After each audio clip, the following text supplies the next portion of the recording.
In the second test at Chennai, India bounced back with a 317-run victory. It is India's biggest victory in terms of runs against England in Test cricket. And we saw Rohit Sharma getting 161. Then it was Ravichandran Ashwin's Test match all the way, taking 8 wickets across both innings and 100 in the second innings. Playing at home, a special occasion for him. It was the third time that he has scored 100 and taken a 5-wicket haul in the same test match. Only Ian Botham has done it on more occasions, that is 5 times.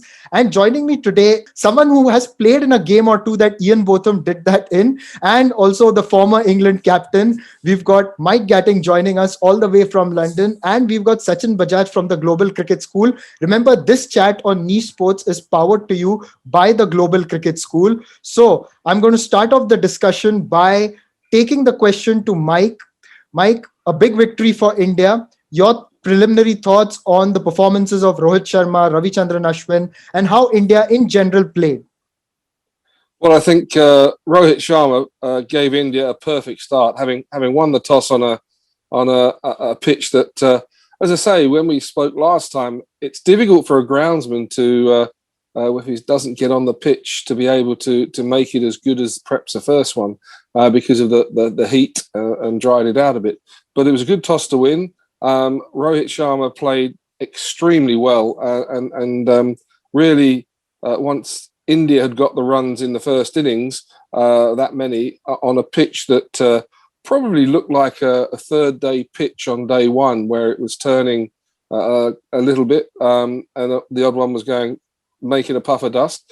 But as I say, you can't take it away from Rohit Sharma. One of the better knocks he'll play, I'm sure, on a not easy wicket. And I just like the way he always presented the full face of the bat, and he was positive. He wasn't negative. He was positive, and he hit the bad ball when required. And once Rohit and India had batted for the best part of a day and a bit, it really was going to be a real test for the English batsmen, especially with the quality of Ashwin. And of course, you brought Axar Patel in, which is a different left-arm spinner to Nadeem. Certainly a more round-arm, slingy, faster sort of type of bowler. And Kuldeep Yadav as well, bowling his Chinaman, which was expected, I think. I didn't think Nadeem actually bowled that badly, but as we discussed, they probably wanted somebody slightly different. And Axar Patel bowled extremely well, certainly in the second innings. But Ravi Ashwin, what more can you say about Ravi? He got the fifer in the first innings, which England, sadly, I mean, top scorers, folks, and that really sort of 134 not enough. Although the follow-on was averted, I don't think India would have made them follow on anyway. I don't think so. It was a question of how many they wanted to get before they declared again, and then sadly, it was a question of not if, but when India managed to get through. Sachin, coming to you, your preliminary thoughts on India's win? According to me, the toss played a very big factor in this. Rohit Sharma's innings, after he got 160, I think there was no going back for England. India was going to win this year. It was just a matter of time. And England have had 3 successive subcontinent wins on the trot. They weren't destined to win this one. It's not that they played badly or anything. The pitch was what the pitch was. And I think we need to be prepared for wickets that have got a few centimeters of grass when we go in summer. With a 4-pronged or a 3-pronged English pace attack, it's something which we're going to have to do. See, what I think the ICC should do is let people have let teams have the home advantage for pitches, but let the visiting team decide whether they want to bat or bowl. That way, it makes things fairly neutral. So we go to England, England can prepare the pitches England wants, and when England comes to India, we prepare the pitches that India want. That way, and the other team decides whether they want to bat or bowl. I think that's a very fair way of doing it. It removes the element of luck out of that slight element of luck that is there can go out of it, makes the contest more interesting. But India, quite a comprehensive victory. I think things will be very different. The pitch will be very different in Ahmedabad. The atmospheric conditions there Chennai is very, very humid compared to Ahmedabad. It'll be a lot more cooler. Pink ball test, different ball, and anything can happen. I mean, it's test cricket, yeah, and at its very best.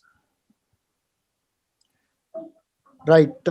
It's an interesting point, Sachin, that you brought out about the conditions at home and the toss. Now, just to put my view across, I think, again, conditions should be there. But at the same time, I do feel, why is it that a turning track is possibly called, called below par as compared to a green track where maybe a batsman will struggle. Now, that is, of course, my opinion, but obviously we all have our own thoughts on the matter. Mike, as you know, the storm is brewing on social media on the same.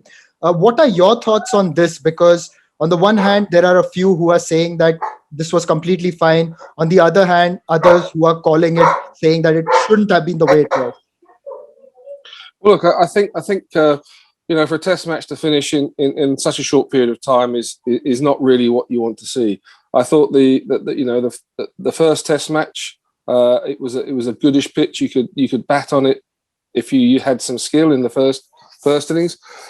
And look, yes, I think you will expect some turning pitches, especially with the spinners that they have. But I would like just to see, because you have the weather in India, to be able to just produce wickets that you can at least sort of bat on first or second day, and then it should start turning. And then that is to me an ideal pitch. To have one that was, as I say, it was difficult for the groundsman, because when you're preparing 2 test wickets and you can't touch the second one, and therefore it's been in the sun for, I can only assume it had been in the sun for certainly 5 days of the first test match, and probably a couple of days before that, because it has to be prepared and then left. So it was difficult for the ground. So you can't blame the groundsman, because it is difficult. And yes, we expect it to be drier.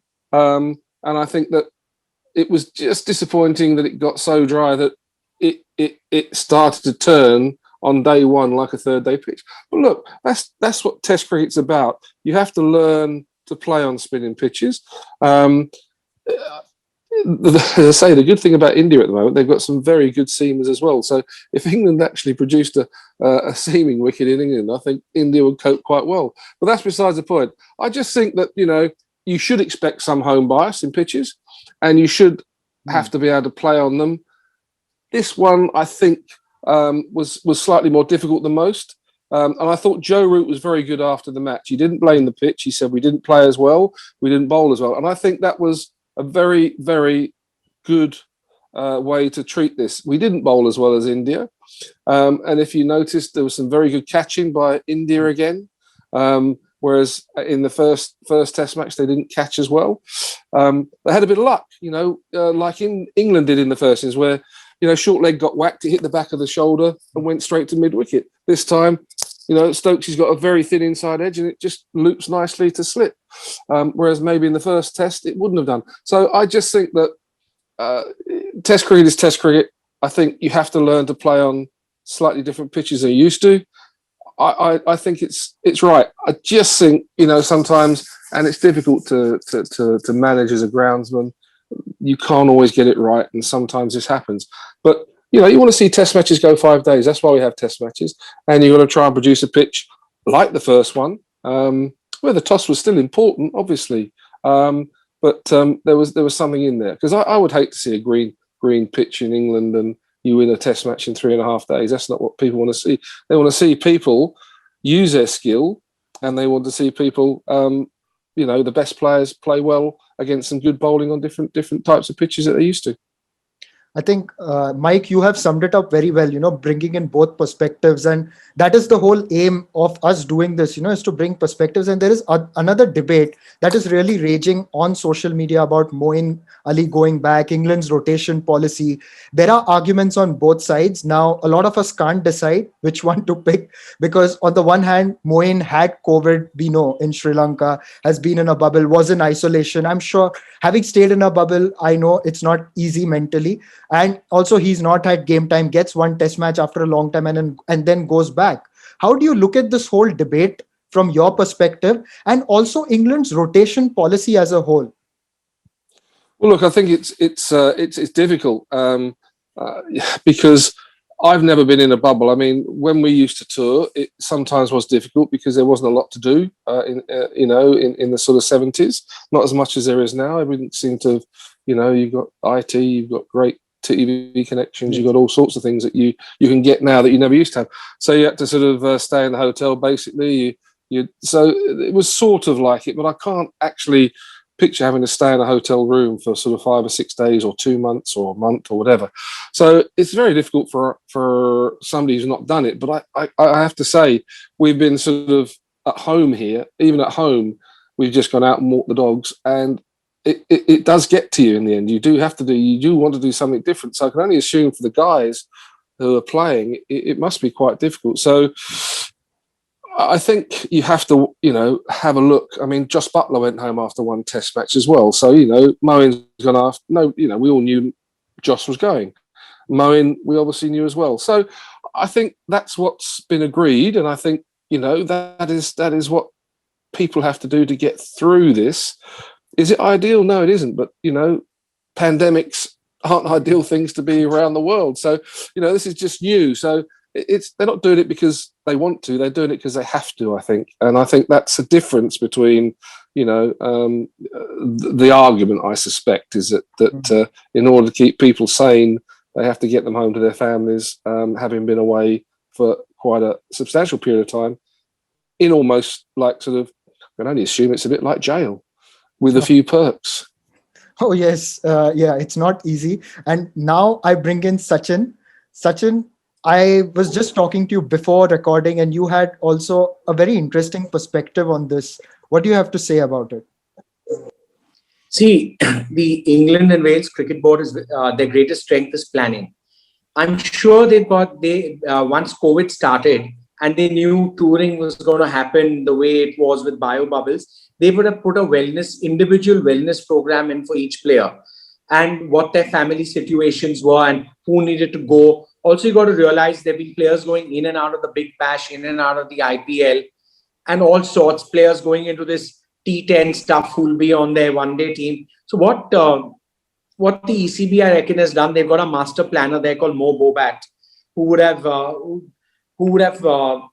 put a plan together for every player, keeping in mind the balance of the teams, worked it with Spoon, Silverwood, and with Ashley Giles, and they would have had the sports psychologist involved, the physios involved, and I'm sure they've comprehensively researched what they've done, and they are going about it. I realize they're trying to win a series here, but I reckon the ECB would have taken a long-term perspective of this one to keep their players well. They've got an Ashes coming, they've got India coming, and they just want to rotate their players, give everyone a go, and keep everyone mentally sane and well as best as they can. Yeah? And this is a result of this. You've had players coming and going. They realize Buttler, I don't know if Butler's in the one-day squad. I've not checked that. But I'm sure Buttler will be back for the IPL. And I think a bit of a break would be good. And he has a long summer ahead. You've got you've got New Zealand. If England make the World Test Championship final, they've got that, and they've got 5 tests against India. So that's a very long summer, and that will also, the way COVID's going in the UK, that will also be in a bubble right now. So it's their bubble management is par excellent. See, India doesn't have to go through that problem because India's right now far better off COVID-wise, and we have a far larger talent pool with 30 first-class teams playing cricket. So for us to pull players in and out while England are on tour, the ball game is totally different. And the ECB has managed their limited resources very well. They won 3 of their 4 overseas games on tour since their winter has started, and I think they've had a very good run. They had to lose one, they lost one, but I reckon they'll be competitive in the pink ball test. Right. And now coming back to Mike, one of the surprising decisions was possibly dropping Dom Bess, and at the same time, James Anderson, who bowled splendidly. I mean, it was a masterclass in the 4th innings with the way he got those wickets in that 1 over. He goes out, Stuart Broad comes in, and Stuart Broad hardly bowls in this test match, which was really surprising. So tactically, somewhere England made those errors. I mean, we would have loved to see Anderson, right?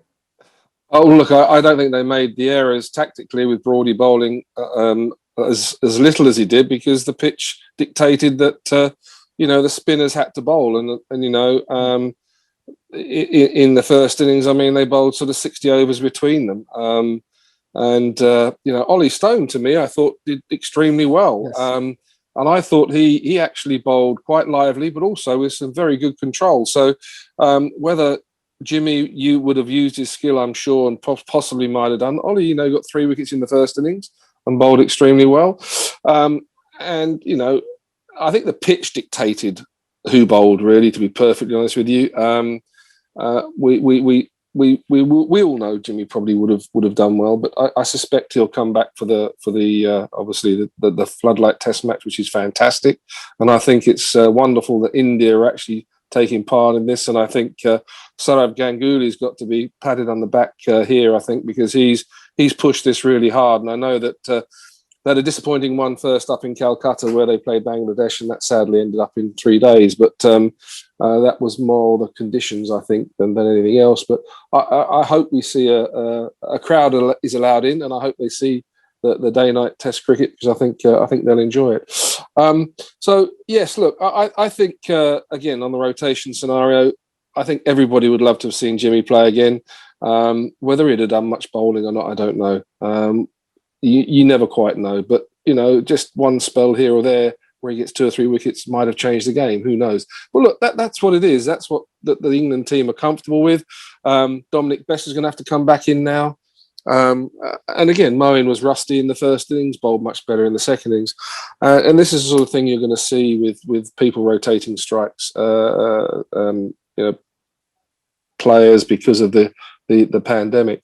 So we have what we have. It was great to see Folkes. I mean, actually, when you think about it, Ben Folkes was magnificent. I mean, I didn't expect him to keep so well just coming in off the thing on such a difficult pitch. I mean, he kept magnificently and batted as well as anybody. So he's obviously prepared extremely well and just shows what a talented cricketer he is. And we talked about him. So we've got Bairstow coming back. I think he'll come straight in, I suspect, to bat number 3. I don't know about Crawley, whether he'll come in and maybe replace either Sibley or Burns. I suspect Lawrence will be stood down.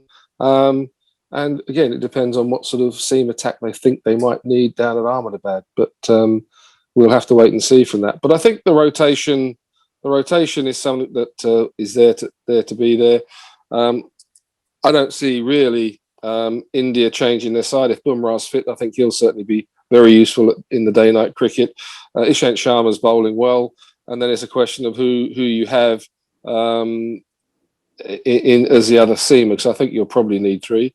But I still think it's going to turn down there. I think it's just a question of when as opposed to if. And we'll see exactly what the day-night cricket gives us. But I'm really looking forward to it, and looking to see what the new stadium looks like and everything. So again, there's some interesting selections in both sides again as to who they bring in, and what they feel they need. Kuldeep didn't bowl very much, did he? When you think left arm Chinaman, but I think Axar Patel with the round arm, slingy, a bit like Joe Root when he bowls his off spin, very slingy, quite a decent pace. And when poor old Joe got that one that flew at him a bit and got the glove, it just showed that you get your pace right on that, and you sort of a bit like Monty Panesar when he bowled in India and bowled extremely well, bowled a better pace. So look, as I say, it was a very, very good India win on a pitch that they played very, very well on. And we, as Joe said, we are learning on these sort of pitches, and we have to sort of play a little better. Absolutely. And I'm quite glad that you mentioned Ben Folkes, because he's one cricketer who's really caught the eye in this test match of the Indian public. Mike, I don't know if you know, but what happened was, I think his birthday was on Feb 15, and the Chennai crowd started singing happy birthday for him. So that was quite a nice touch by the crowd. And everyone was impressed by his keeping, mainly because in the first innings, there was absolutely no extras. And for a score above 300, And on a pitch like that, to not let go of any buys, I think that was remarkable, wasn't it? Yeah.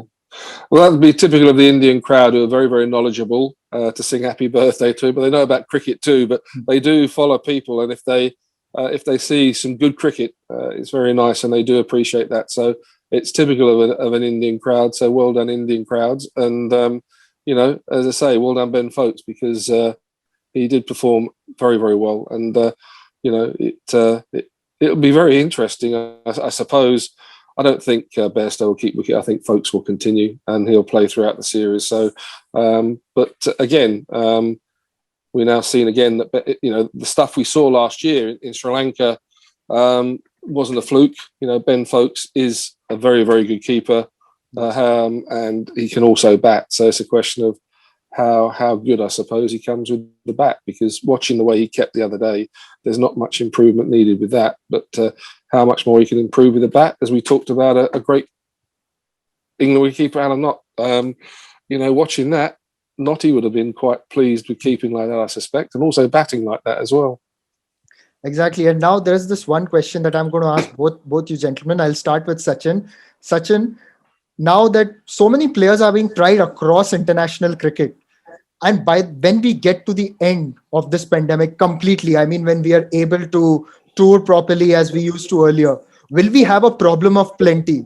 Like, for example, England have got Butler and Folkes, and the way Folkes is performing, it's difficult to drop him. But how do you keep a guy like Joss Butler out? India have got Bumrah, Siraj, Shardul, Umesh, Ishan, Shami, and the list goes on. What are your thoughts, Sachin? I think that's good for cricket. Yeah, competition for places becomes tough, and it's like Bob Kim Taylor and Alan Knott. When they played together, they kept rotating between each other for the wicket keeping slot. That I reckon those were two of the most top-notch keepers. I mean, someone like Bairstow's father got only 4 Test matches or 5 Test matches in that era. Yeah. So it's very good. I mean, someone like Shardul Thakur should be playing straight away, because he's an all-rounder, and he just doesn't get in. That just shows you how strong we are right now, that someone with Shardul Thakur's talent and temperament can't break into a playing 11 after he's done well in a test match. This tells you that test cricket is strong, test cricket is alive, and this embarrassment of riches is going to be very, very, very good for cricket. England has 16 counties. There's a load of talent there. Sorry, not 16. I think it's 18 or 19 counties. I'll get slaughtered for forgetting 2. But you will do. Yeah. Gat, I haven't forgotten Middlesex, but as far as I'm concerned, it's Yorkshire, Yorkshire, and Yorkshire. But that's another story for another day. But yes, it's very good for cricket that there is so much talent, and people are have adapted very well to COVID, and cricket's going to get better.